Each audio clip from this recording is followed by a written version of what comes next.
So hello guys, welcome on our channel. आज हम करने वाले हैं question number 2 of working capital management. तो जहां हम बात करेंगे कि वर्किंग कैपिटल की पॉलिसीज़ क्या क्या होती हैं और उससे इफ़ेक्ट क्या क्या पड़ता है जिसके ऊपर components of current asset components के ऊपर। ठीक है। तो वर्किंग कैपिटल के पहले तो बात कर रहे थे कि पॉलिसीज़ क्या होती है। तो working capital policies define how an organisations manage its current assets and liabilities की कंपनी जो होती है अपनी करंट असेट्स को किस तरीके से और करंट लायबिलिटीज को किस तरीके से मैनेज करती हैं। ठीक है। ही policy selection impacts liquidity, risk and profitability. कि जो करंट असेट्स को या फिर वर्किंग कैपिटल को मैनेजमेंट करने का तरीका होता है उसके उससे उससे क्या फ़र्क पड़ता है कि अपनी जो कंपनी की होती है वो लिक्विडिटी के ऊपर फ़र्क पड़ता है, रिस्क लोअर एंड हाई होती है, प्रॉफिटेबिलिटी कम ज़्यादा होता है। तो वर्किंग कैपिटल से बहुत ज़्यादा फ्लक्चुएशन होता है किसी वर्किंग पे, किसकी कंपनी की वर्किंग पे। ठीक है।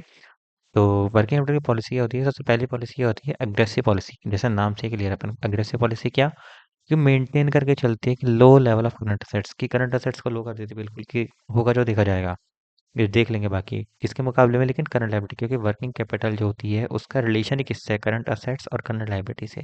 और किसी चीज़ से इसका फर्क नहीं पड़ता, सिर्फ करंट असेट्स और करंट लायबिलिटी से। ठीक है।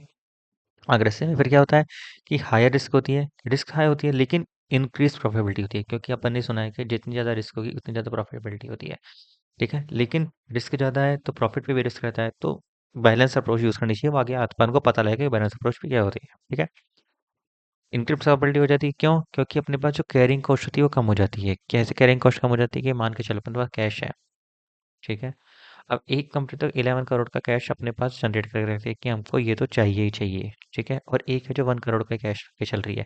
तो अगर गलती से थेफ्ट होता है, चोरी होती है, तो उसके यहाँ पे सीधे सीधे 11 करोड़ का नुकसान होगा, लेकिन यहाँ पे सिर्फ 1 करोड़ का नुकसान होगा। तो फर्क पड़ता है कि अपन को जो इन्वेंट्री कॉस्ट होती है, जो कैरिंग कॉस्ट होती है, जैसे अगर इन्वेंट्री का भी अपन एग्जांपल लें, तो बाई चांस अगर किसी कंपनी का एक स्टॉक लेवल मेंटेन करती है कि अपन को 1000 यूनिट्स तो परमानेंटली उसमें चाहिए ही चाहिए। तो वहाँ पर एक कंपनी क्या होती है कि जितना ऑर्डर आएगा उसके अकॉर्डिंग अपन मैन्युफैक्चरिंग करेंगे, तो यहाँ पे 1000 यूनिट की कैरिंग कॉस्ट बढ़ जाती है, जबकि जो रेगुलर प्रोडक्शन पे बेस होती है, कि जो डिमांड आने पे वो करती है, उसकी कैरिंग कॉस्ट जीरो रहती है, कि उसको उस मटेरियल को कैरी करने की कोई कॉस्ट नहीं लगती। तो एग्रेसिव पॉलिसी में ये आता है। जैसे एग्जांपल क्या आती है कि लो कैश रिजर्व, जैसे अपन ने देखा था अभी, फास्ट इन्वेंट्री टर्नओवर, की इन्वेंट्री मूव करती रहती है, रुकती नहीं है।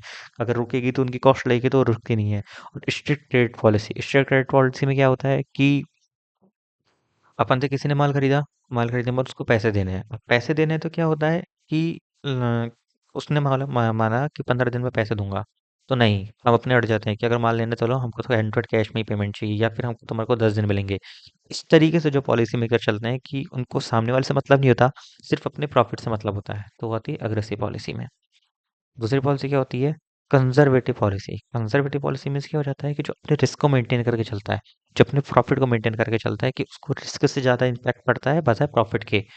ठीक है। Maintain high level of current assets, की वो क्या करेगा कि जैसे करंट लायबिलिटीज को 10 करोड़ की है, तो पहले वो 11 करोड़ 12 करोड़ की करंट असेट्स लेके चलेगा, कि मुझे करंट असेट्स से कोई दिक्कत नहीं चाहिए, कि इनको अगर मैं पे ऑफ करने जाता हूँ तो मेरे पास उसका इनफ पैसा होना चाहिए।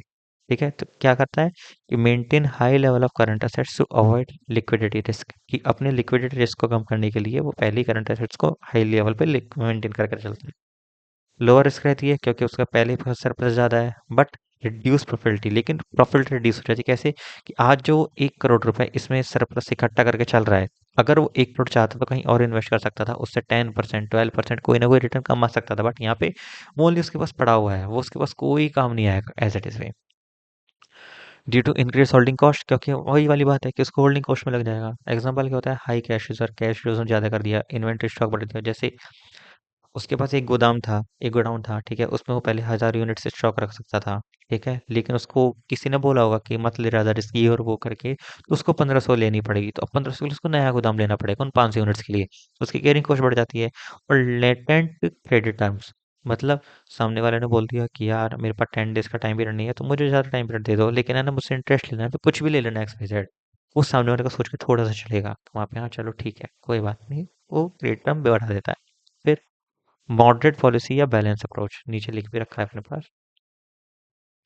बैलेंस अप्रोच में क्या होता है? वो दोनों का सम अप करके चलते हैं। ठीक है।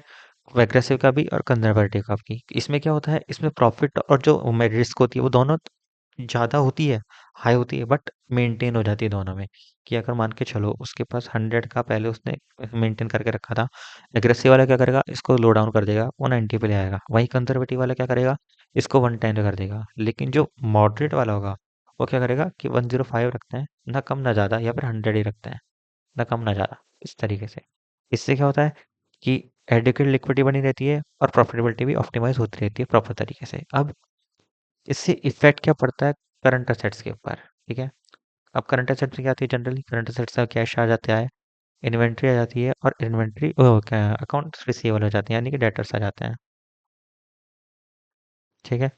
तो कैश एंड बैंक बैलेंस क्या होता है, अब कंजर्वेटिव में सबसे ज़्यादा हाई रहता है।